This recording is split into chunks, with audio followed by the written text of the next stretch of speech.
We are at a turning point because those who for so long did not have a voice, did not have rights, and thus no decisional power. And yes, I'm talking about women, I'm talking about people of colour, I'm talking about indigenous minorities, I'm talking about the LGBTQ community. All these people are slowly gaining a voice and the possibility to make decisions. Hear the drum beating us, I forever surrender. I don't wanna leave. Freedom is what you do with what has been done to you. These words, spoken by Jean-Paul Sartre, resonate most strongly when I think of the African continent and its heritage for people like you and me. Many of us have not grown up on the African continent, or only partly. Many of us hold a double identity, a link to a great and complex land, Africa, as well as a link to an extremely small, yet still complex land, Switzerland. Today I stand here before you to discuss the lessons of freedom this heritage teaches us all and populations across the globe. In fact, I stand here before you because I believe for too long stories about Africa have been around the lack of freedom of its nations, the lack of income of its nations, the lack of just about anything of its nations.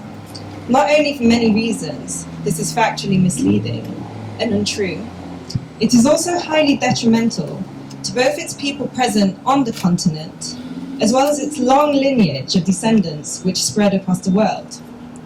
For too long, Afro-descendants and people associated with Africa have been simplified, have been denigrated, and given the choice of only a small number of roles in the public eye. Yet when I look at these individuals, people like me and people like you, I do not see these roles.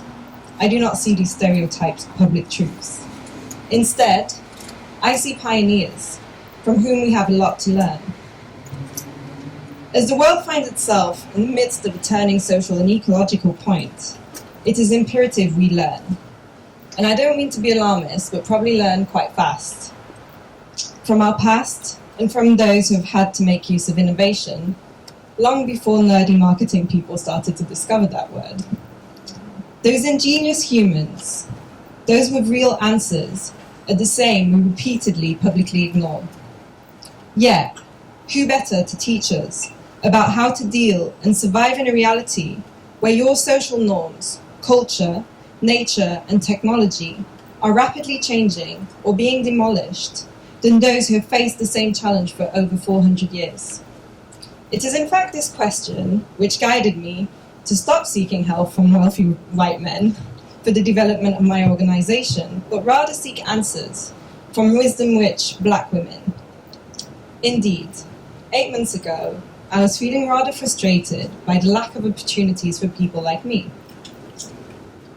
Even with qualifications, even with valued work experience, I kept being rejected, being devalued. I was waitressing at night to make ends meet, and people kept saying things like, "It's so strange, you can't find a job. It's weird, you've got a good background." And if I did receive an opportunity, I was always, and I'll repeat the word, always, the only person of colour in the important meeting, in the important room, at the decisional table. I therefore decided I'd either get my degree reimbursed, but to be honest, my mom paid for that, so... or I would set up something for people like me to ensure that this would not have to be their experience, that they would not have to find themselves seeking for job opportunities while seeing their self-confidence and self-value being trampled on repeatedly. I therefore began interviewing people. I asked them, what do you need? What solutions do you seek? What do you experience? What is your story? And let me tell you, I was shaken.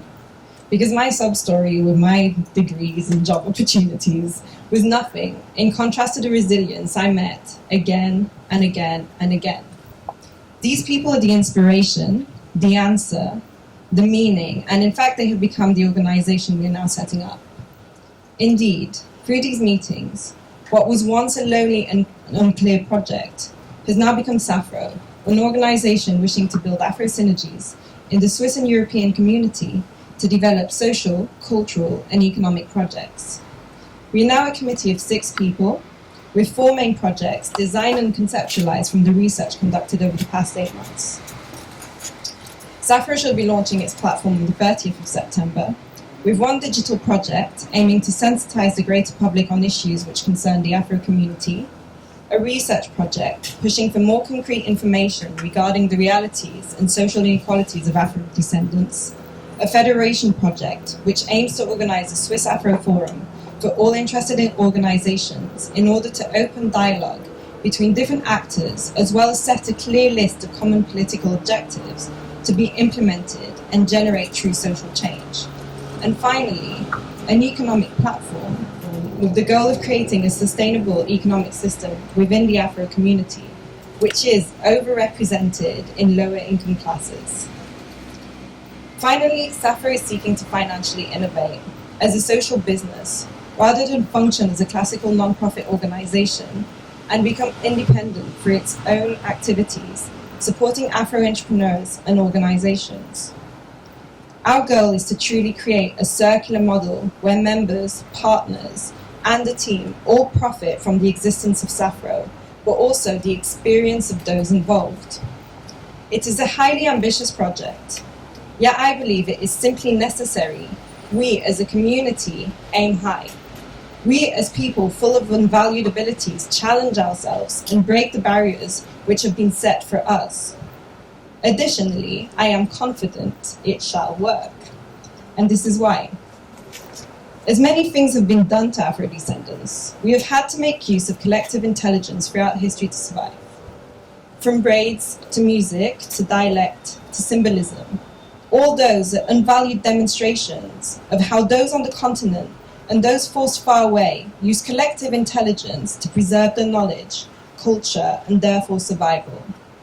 These are general examples, but even in Switzerland, while we have been developing our organization, I was witness to our ability to think out the box, conceptualize, and develop projects like I'm speaking about today. Through interviews, I realized that every single person I met had a story which could easily be turned into a bestseller. It was massively impressive to see what people had accomplished and overcome with little appreciation from institutions which employed them, or the people that surrounded them.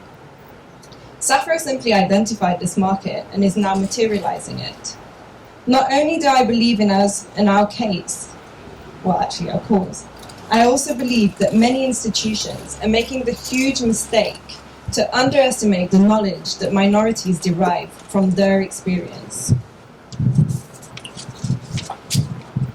And it is exactly in that perspective that we're presently working. Indeed, instead of basing ourselves on existing models of organizations, we have worked to identify what our common history teaches us, as well as what we can use in our double identity to develop something which is truly reflective of our present reality, needs, and the future we envision. But if I want you to remember something from what I am discussing today, it's actually not Safro itself. It is, have confidence in the richness of your background. You have the ability to create models which make use of collective intelligence and find sustainable solutions. In fact, this brings me back to my first point. What do people of African descent have to teach us about freedom? Well, I believe it is part of our duty to find solutions to global problems through our own experience. And I'll explain why and how through a simple example. Recently, there has been much debate about the issue of racism in Switzerland. Now, I've heard again and again and again the same stories and speeches. We hear that Switzerland isn't that racist, and that casual denigrating remarks are not racist comments, that he or she didn't mean it in that way. Or even people of colour often come to me and say, I don't feel racism, I don't experience it, or you're a little dramatic. None of these comments matter in the face of what is clearly factual. If you are black, your job opportunities are reduced by 40%, whether you're aware of it or not. You are more likely to experience police violence, you are more likely to die in healthcare, you are more likely to be sexually assaulted, and the list goes on. Racism is a system, it is not an opinion. We need to learn from this and understand that freedom, social justice, equality are a collective path to be followed and cannot be achieved individually, but only together. Like racism, freedom can also be a system. For this, we need to rethink how we do things, how we build businesses, how we run businesses, how we communicate, how we run politics, how we hold others accountable, how we use the internet, how we educate younger generations. Because whether you're a racist, whether you don't believe in global warming, whether you're an activist, or even whether you are the Dalai Lama, we're all drifting in the same ship. And it is our collective responsibility to know where we are headed to. I believe that oppressed nations and minorities have long been aware of this fact. Because to be honest, when you're privileged, your sense of collective responsibility kind of comes secondary to the private jets and the good restaurants. This is why I believe we, the descendants of those forgotten, could be the answer. Only let us not forget that we are a potential answer, standing on a pile of golden privilege. We can only be the answer if we remember that in the eyes of our government, in the eyes of our nation, not so long ago, stood no difference between all of us and a refugee family drowning at sea. We are at a turning point in history, not only because our nature is getting out of breath and we are witnessing massive migration as people flee their war and poverty-stricken countries. We are at a turning point because those who for so long did not have a voice, did not have rights, and thus no decisional power. And yes, I'm talking about women, I'm talking about people of colour, I'm talking about indigenous minorities, I'm talking about the LGBTQ community. All these people are slowly gaining a voice and the possibility to make decisions. We must therefore ensure to not adhere to the same system of inequity we have grown up in. Instead, we must build new systems using a new path that includes socially conscious businesses with social prospects, more honest, thought-out politics, and the implementation of concrete and sustainable change. Ambitious dreams for future generations. I believe the irony of history shall be that the oppressed shall save their oppressors. Or in the words of Nelson Mandela, for to be free is not merely to cast off one's chains, but to live in a way that respects and enhances the freedom of others. Thank you for listening. See the sun leading us to the land of the lost and the reason lies.